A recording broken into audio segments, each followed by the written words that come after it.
Bob Schmidt, a Professor Emeritus in the Division of Biological Sciences here at UCSD, and currently serving as Chief Scientist for a local ag biotech company called SG Biofuels.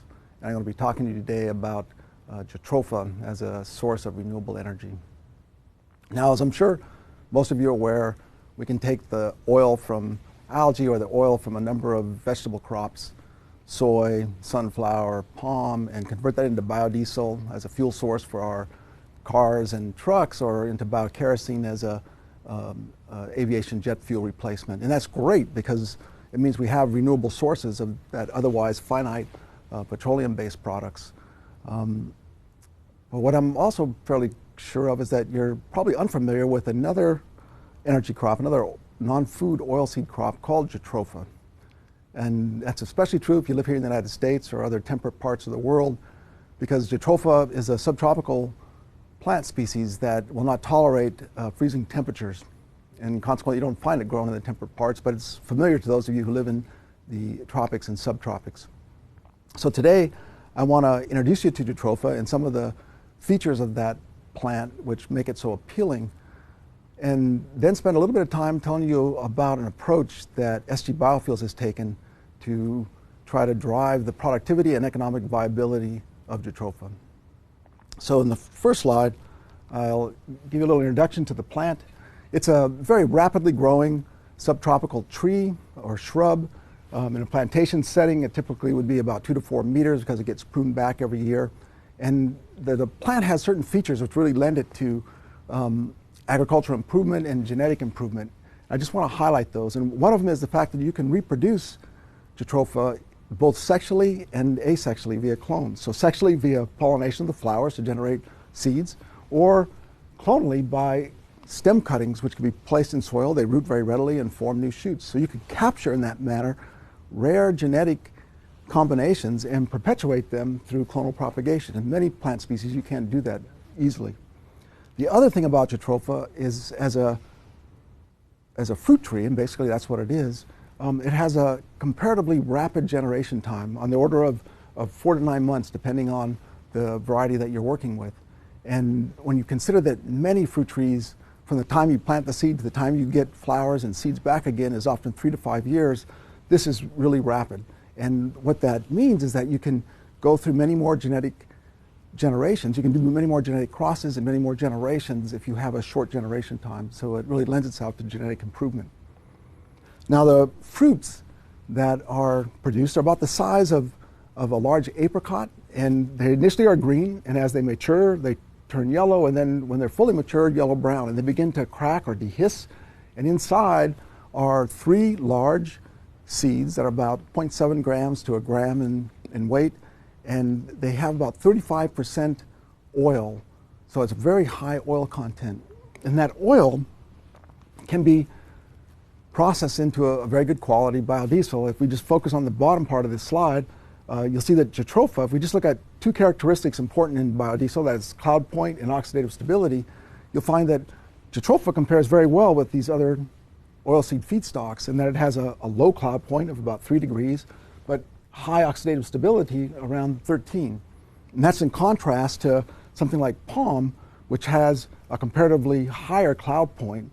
The cloud point is the temperature at which those carbon molecules begin to fall out of solution. So that's a disadvantageous trait. Soy has a poor oxidative stability in comparison to the other feedstock, and that's due to the polyunsaturated fats, which are good for us, but not particularly good for a biodiesel application because they oxidize and cross-link. All of these have low sulfur oxide emissions compared to your petroleum-based diesel, and that is good because those sulfur oxides in the atmosphere result in acid rain and all the negative consequences associated with acid rain.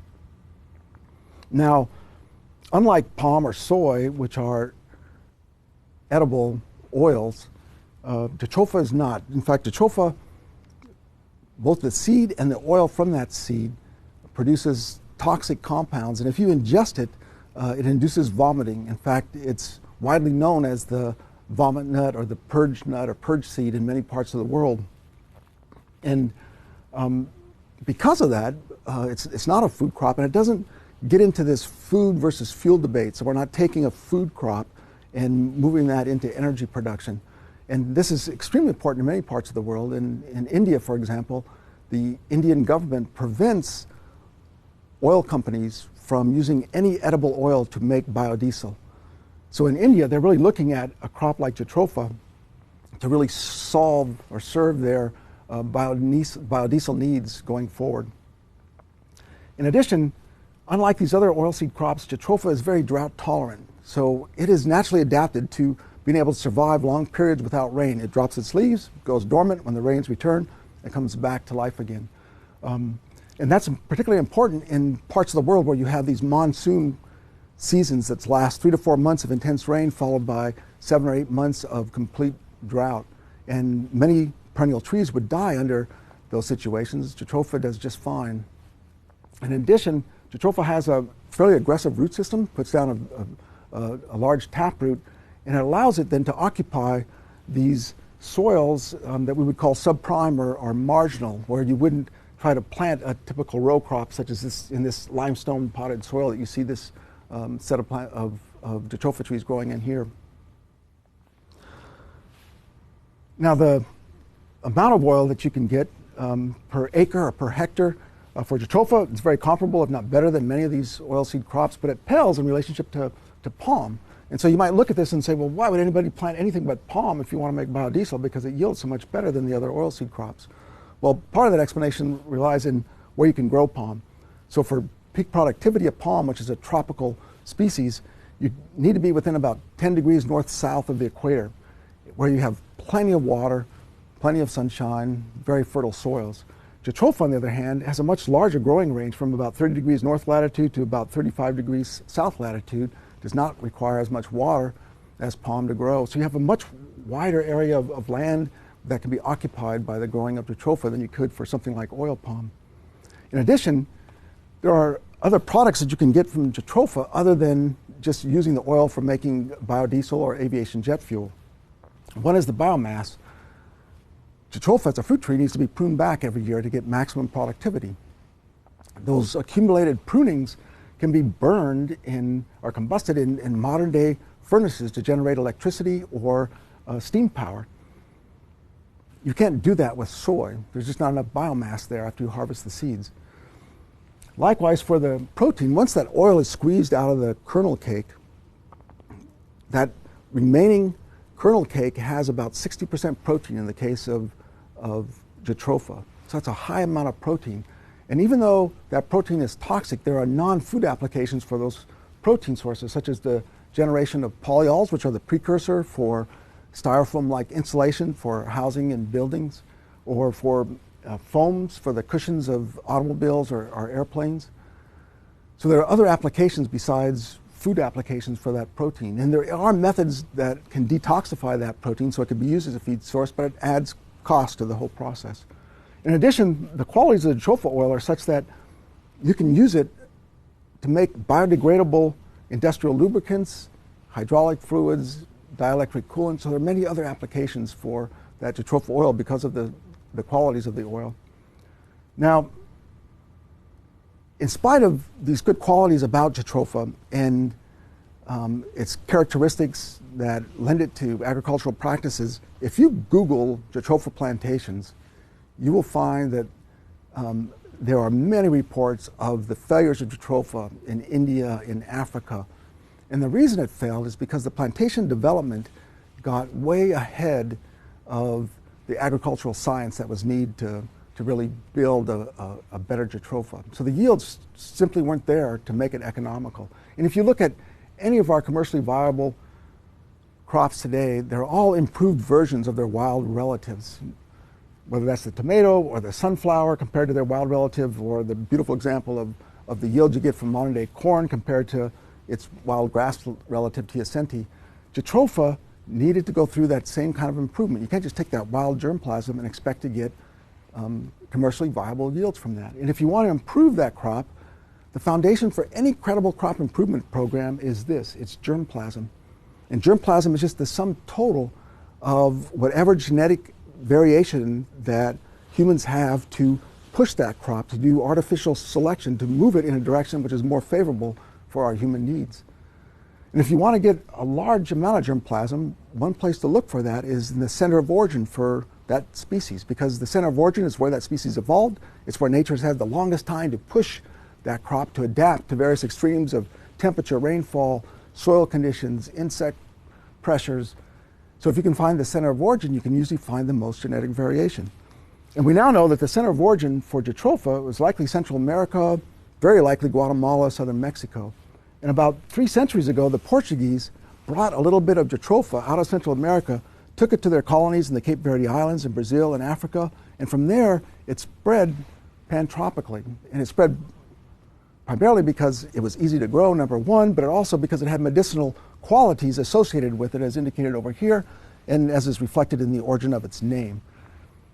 But when that small amount of germplasm that the Portuguese brought out of Central America, when that spread, it created what we refer to as a genetic bottleneck. There was very little genetic variation, so this Jatropha that everybody was working with, it was very hard to make any sort of improvements because they didn't have very much genetic variation. What SG Biofuels did was step back and said, let's go to the center of origin, let's collect that germplasm and see if we can build a better Jatropha. And so they did that, and they didn't just collect a small amount of germplasm, they collected over 12,000 genotypes and brought that back and studied the phenotypes that were there, the performance of those in different microclimates. And there's a lot of variation on which to begin to make selections and build a better Jatropha. But 12,000 is a lot of genotypes to deal with. And so on top of that, they used a sort of modern genomic approach to reduce the complexity of this genotype. And that's illustrated over here in this molecular phylogeny. And what's here on the outside are the various accessions, the various collections from the wild. And by analyzing the DNA and the variation, you can begin to cluster these together according to their genetic similarities. And that's reflected in these different colored clades or groupings. And with that, we reduce the complexity. It makes it much easier for the breeders to begin to select which traits they want to move into which others without having to make so many crosses. And we're going to talk a little bit about the value of hybrids, and this has been particularly valuable for making selections for the right hybrid crosses where you want to combine genetics that are distinct from each other. So it's very easy to know you're working with a material that comes from this clade, it can cross it with something that's genetically distinct and potentially capture the most hybrid vigor. The other take-home point of this molecular phylogeny is shown here in this little bracket. This is the Jatropha that spread around the globe that the Portuguese took out of Central America 3 centuries ago. And SGB went and collected Jatropha from Brazil, India, Africa, Southeast Asia, and when we analyzed it, we found that it was all genetically very, very similar, and that makes sense because it came from a small importation of a little bit of that genetic diversity out of Central America. So the strategy was a classically tried and true. You take these genetic phenotypes, you select for those which will allow you to build elite cultivars and build a better Jatropha.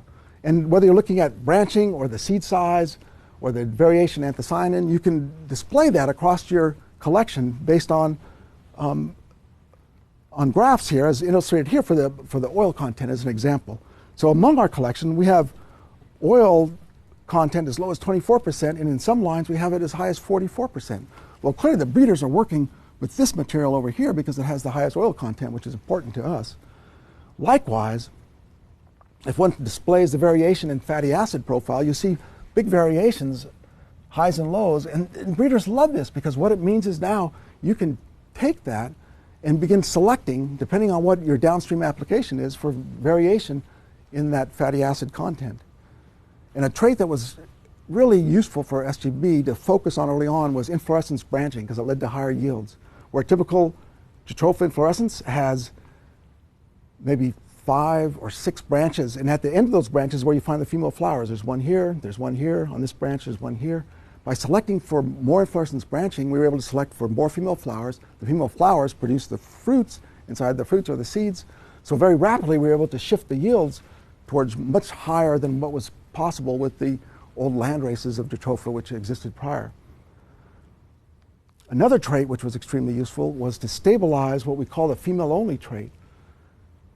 You can then propagate that clonally, and then you can interplant with a male line that combines well with this. The insects take the pollen, fertilize those, they produce the fruit, you collect that, and those seeds then are your F1 hybrids. And hybrids have revolutionized modern agriculture. Hybrids provide hybrid vigor that ends up giving you better germination, gives you better growth, more productivity, higher yields, and no better example of that than if you look back at what happened to corn. Hybrid seed of corn was introduced in the 1940s. Prior to that, there was about, the land races would produce 30 bushels of corn per acre on average.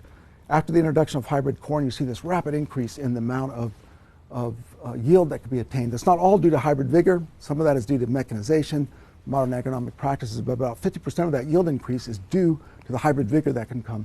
And we see that with Jatropha as well. And we think we're really at this inflection point, and we're going to see continued yield improvements going forward. So this just kind of summarizes the approach that SGB took, and it's done in a diagram of a pyramid, where at the foundation of that pyramid is that germplasm, that genetic diversity, those 12,000 genotypes. And on top of that is the hybrid seed technology to be able to take advantage of the hybrid vigor that you can obtain from those crosses. And layered on top of that is the modern molecular genomic approaches to reducing that complexity that facilitates the breeders being able to make rapid progress in advancing that crop. And what I didn't have a chance to talk about is our global trialing, where those same hybrids are put in different environments around the globe, and we get feedback about their performance under different rainfall, different climatic conditions, etc.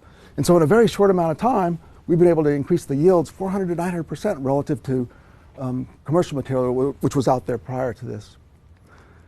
So then in summary, I hope in this short talk I've been able to tweak your interest and hopefully generate more awareness of Jatropha and its potential as a renewable energy and protein source for our needs going forward. So thank you.